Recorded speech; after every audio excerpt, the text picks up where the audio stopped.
आपका स्वागत है जीएस ज्ञान कोश पे। आज हम ब्रह्मांड के बारे में जानकारी प्राप्त करेंगे कि किस प्रकार ब्रह्मांड की उत्पत्ति हुई। ब्रह्मांड में जो ये हमें असंख्य गैलेक्सी देखने को मिलते हैं, असंख्य सोलर सिस्टम देखने को मिलते हैं, असंख्य तारे देखने को मिलते हैं, उनकी उत्पत्ति कहाँ से मानी जाती है, कैसे हुई उनकी उत्पत्ति, तो बिग बैंग थ्योरी क्या है, इन सब के बारे में जानकारी हम इस वीडियो में देंगे। तो बने रहे इस वीडियो में, जिसके कारण आपको पूर्ण जानकारी मिले और आप इस क्वेश्चन का जवाब कहीं पर भी पूछा जाए तो आप उस जगह उसका जवाब सटीक तरीके से दे सकते हैं। तो पहले वीडियो देखते देखते कॉपी पेन निकाल के रखें कि कुछ जो ज़रूरती चीज़ें हो उन्हें आप नोट कर सके। बाद बाकी तो मैं आपको कोशिश करूंगा कि ये सारा कुछ आपके दिमाग में सेट कर देने का, ठीक है। तो ब्रह्मांड की उत्पत्ति के को जो देखा जाता है ना, तो ये जो हमारा ब्रह्मांड है ना, वो कई प्रकाश वर्ष में फैला हुआ है। तो सबसे पहले आपके दिमाग में ये बात उठेगा कि भैया आप एक प्रकाश वर्ष की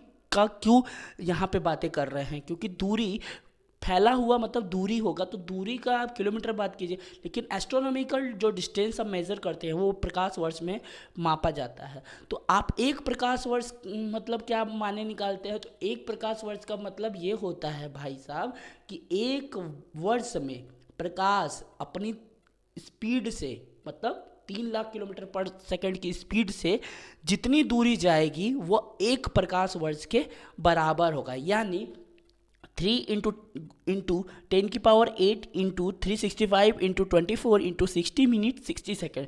तो ये जो एक साल में प्रकाश जितनी दूरी तय करेगी अपनी स्पीड से, उसे एक प्रकाश वर्ष का जो मान है वो माना जाता है। तो सबसे शुरुआत चीज़ें क्या होती कि जो सबसे महत्वपूर्ण चीज़ें मान के लिए बोला जाता है कि ब्रह्मांड की उत्पत्ति के लिए, तो वो ब्रह्मांड की उत्पत्ति के लिए सबसे महत्वपूर्ण चीज़ें हुई थी आपकी बिग बैंग थ्योरी, ठीक है। तो बिग बैंग थ्योरी के अकॉर्डिंग जो ब्रह्मांड था वो पहले, जो हमारा ब्रह्मांड था वो पहले एक एकक पॉइंट पे था, मतलब एक सिंगुलैरिटी पे था, एक पॉइंट था, ठीक है। तो इस पॉइंट पे जो आज ब्रह्मांड के अंदर जितने पदार्थ दिख रहे हैं वो सारे के सारे पदार्थ इस पॉइंट पर ही आकर समाहित थे। तो इस पॉइंट पर जब वो समाहित थे तो सोचिए इस पॉइंट की डेंसिटी कितनी ज़्यादा होगी, डेंसिटी कितनी ज़्यादा होगी, इस पॉइंट में टेम्परेचर कितना ज़्यादा बन जाएगा कि जब एक जगह सारी चीज़ें आ जाएगी, इस पॉइंट पे प्रेशर कितना बढ़ जाएगा, इस पॉइंट पे प्रेशर कितना बढ़ जाएगा। और इन सारे कारणों के कारण इस जगह में एक फेनोमेनल परिवर्तन देखा गया, जिसके कारण बहुत ज़्यादा एनर्जी यहाँ प्रोड्यूस होने लगी और एक कुछ समय के उपरांत यहाँ पे एक बहुत महाविस्फोट देखने को मिला, देखने को मिला। और उस विस्फोट को हम लोग बिग बैंग थ्योरी के नाम से जानते हैं। और यही विस्फोट के कारण ये पूरा का पूरा ब्रह्मांड का निर्माण हुआ। ये निर्माण कितने समय में हुआ है, तो आप जानकर हैरत में पड़ जाएंगे कि पूरे के पूरे ब्रह्मांड में का निर्माण जो है वो 1.43 सेकेंड के अंदर हो गया। यानी लगभग 2 सेकेंड से भी कम समय के अंदर आप ये आज का ब्रह्मांड देख रहे हैं। तो आज का जो ये ब्रह्मांड आप देख रहे हैं वो तकरीबन 2 सेकेंड से भी अंदर के समय में पूरा का पूरा क्रिएट हो गया। तो सोच सकते हैं कि ये कितनी बड़ी एक चीज़ें हुई है, जो कि 2 सेकेंड से कम के वक्त में ही पूरे के पूरे ब्रह्मांड का निर्माण हो गया। लेकिन इस चीज़ को नकारते हैं हमारे बहुत बड़े साइंटिस्ट स्टीफन हॉकिंस का कहना ये है कि ब्रह्मांड की कोई उत्पत्ति नहीं होती है। वो ये मानते हैं कि हाँ बिग बैंग थ्योरी हुआ था, बट उनका मानना ये है कि ब्रह्मांड की उत्पत्ति और अंत नहीं होती है।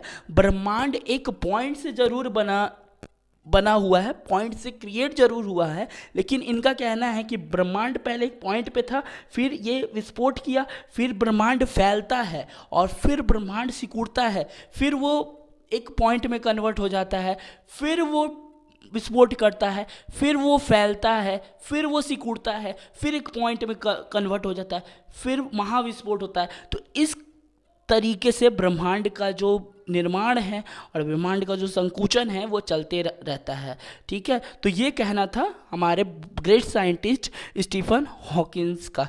ठीक है, तो चलिए सबसे पहले हमें और बता देते हैं कि इस ब्रह्मांड का जो निर्माण हम मानते हैं वो लगभग 13.7 अरब साल पहले 13.7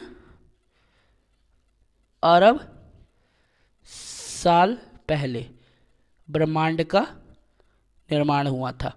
और हमारे पृथ्वी पे लोगों की उत्पत्ति कब हुई थी? लगभग 1.5 लाख वर्ष पहले।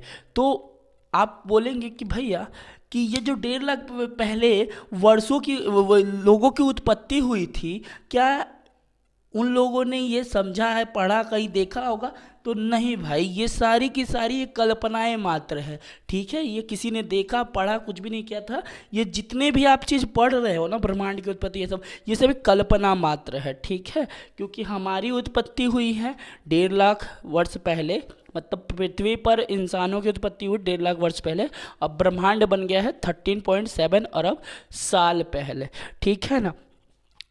तो ब्रह्मांड जो हमारा बना है उसमें काफ़ी गैलेक्सी हैं, काफ़ी तारे हैं, और हर गैलेक्सी में अपने अपने असंख्य तारे हैं। तकरीबन हमारे ब्रह्मांड के अंदर 100 अरब गैलेक्सी हैं, मतलब 100 अरब गैलेक्सी हैं, जिसके अंदर हर एक गैलेक्सी के अंदर 100 अरब तारे हैं। कितने तारे हैं बाबू?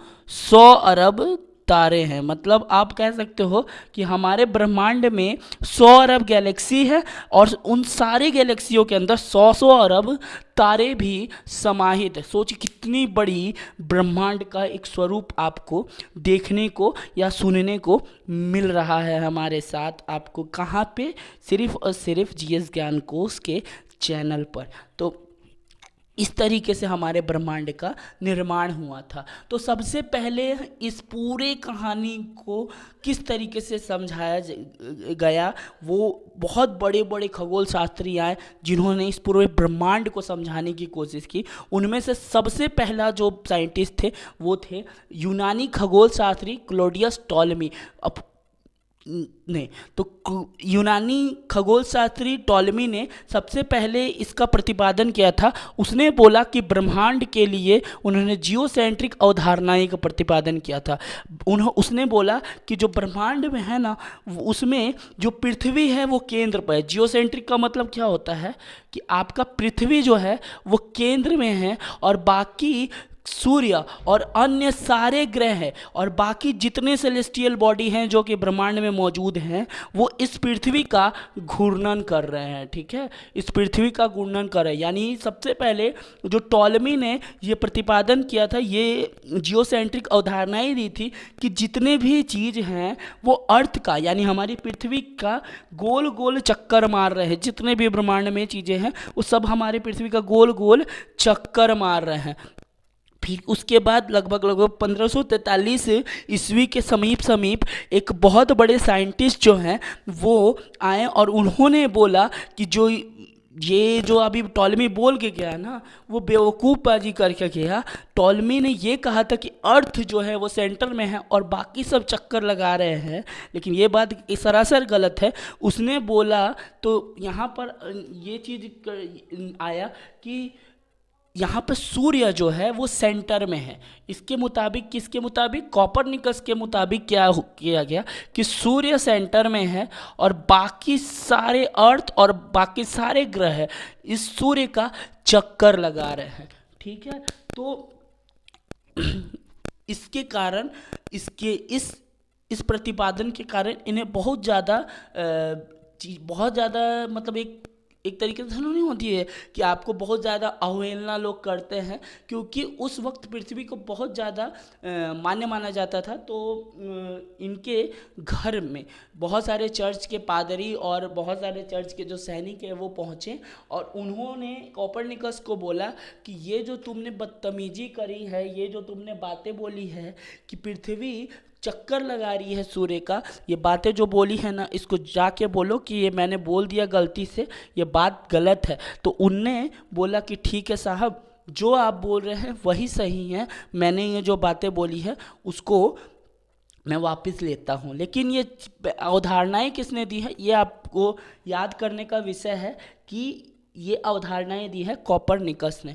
तो कभी कभी ऐसा होता है कि आपको किसी के सामने झुकना पड़ता है, आपके सच्चाई को भी झुकना पड़ता है धर्म के आधार पर। तो वही चीज़ कोपरनिकस के साथ भी हुआ था कि धर्म के नाम पर इन्हें झुकाया जाता है। ठीक है, तो कोपरनिकस ने जो ये अवधारणाएं दी थी उसका सटीक जो जवाब मिला था वो गैलीलियो के टेलीस्कोप से मिला था। ठीक है, गैलीलियो के टेलीस्कोप से मिला था। टेलीस्कोप से ये फिक्स हो गया कि जो कोपरनिकस बातें कर रहा है ना, हेलियोसेंट्रिक वाली, वो बातें एकदम सही हैं। ठीक है, फिर उसके बाद ये इन्होंने ये कह रहे थे कि जो ये बाकी सब चक्कर लगा रहे हैं, तो चक्कर जो लगा रहे हैं ना, ये लोग ये क्लियर नहीं कर पाए कि ये जो किस ऑर्बिट में चक्कर लगा रहा है, बाकी सारा ग्रह और बाकी सारे बॉडीज किस ऑर्बिट में चक्कर लगा रहे हैं।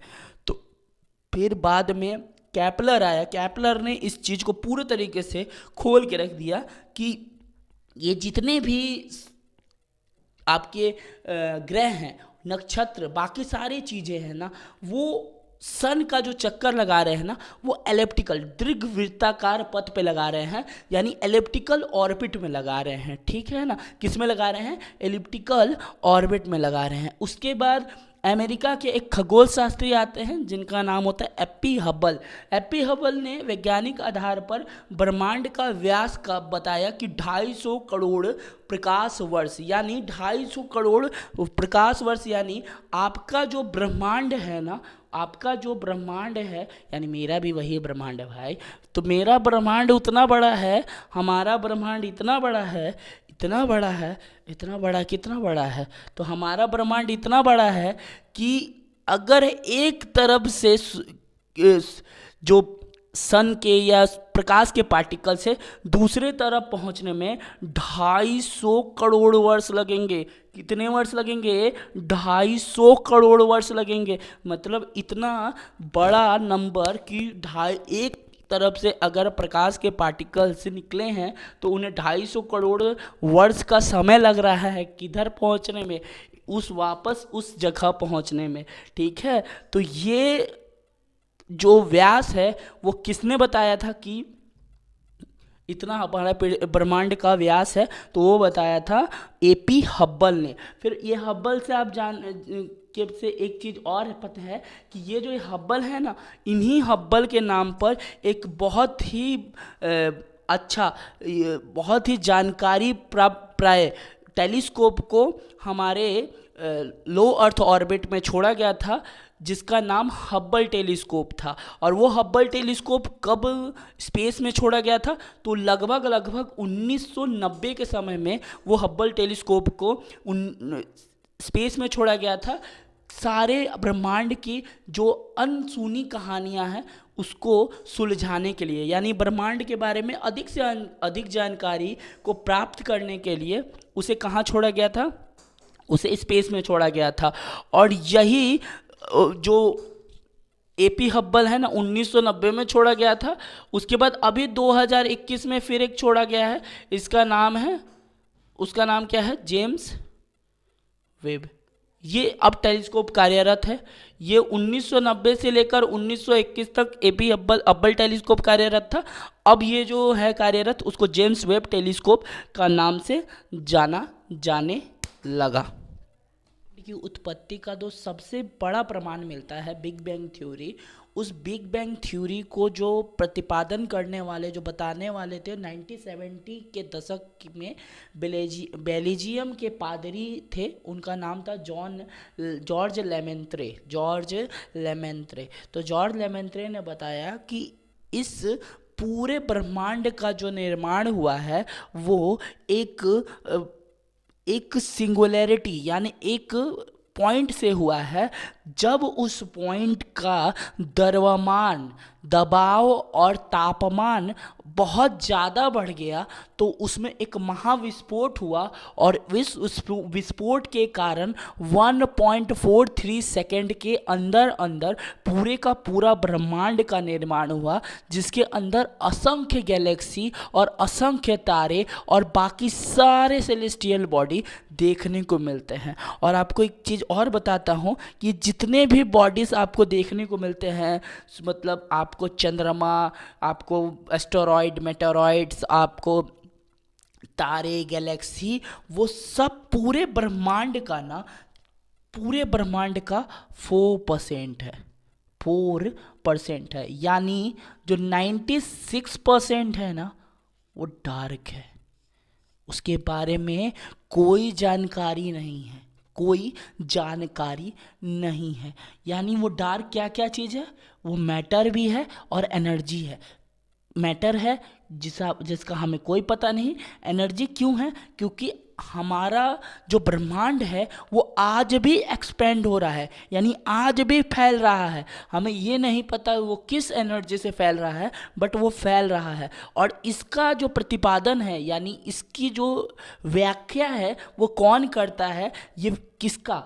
फैलाव का। यानी हमारे ब्रह्मांड के फैलाव का व्याख्या कौन करता है? तो हमारे ब्रह्मांड के फैलाव का जो व्याख्या करता है वो करता है रेड शिफ्ट। एक रेड शिफ्ट है जिसे समझाया गया है किसके द्वारा? डॉपलर के द्वारा। किसके द्वारा समझाया गया है? डॉपलर के द्वारा। इस रेड शिफ्ट के द्वारा ये समझाया गया है, यानी इसमें ये बताया गया कि पहले जो रेड का वेवलेंथ था, उस वेवलेंथ से जो रेड का वेवलेंथ है वो बढ़ गया। उसके कारण हम ये जानकारी प्राप्त कर सकते हैं कि हमारा जो ब्रह्मांड है ना, वो फैल रहा है। हमारा जो ब्रह्मांड है वो फैल रहा है। अगर हमारा ब्रह्मांड नहीं फैलता तो रेड शिफ्ट यानी रेड का वेवलेंथ में इंक्रीजमेंट नहीं देखने को मिलता। ठीक है, तो आज जो भी आपने सुना या वीडियो में देखा, उसको आप आज वीडियो में देख के नोट डाउन कीजिएगा। आगे आने वाले वीडियो में मैं सारे सौर जितने भी हमारे आकाश गंगाएं हैं और उनमें असंख्य तारे, नेबुला, इन सारे के बारे में संपूर्ण जानकारी मैं आपको देते रहूँगा और कंटिन्यू मैं वीडियो डालते रहूँगा, चाहे वो किसी भी विषय का होगा। चलिए मिलते हैं दूसरे वीडियो में, तब तक के लिए जय हिंद।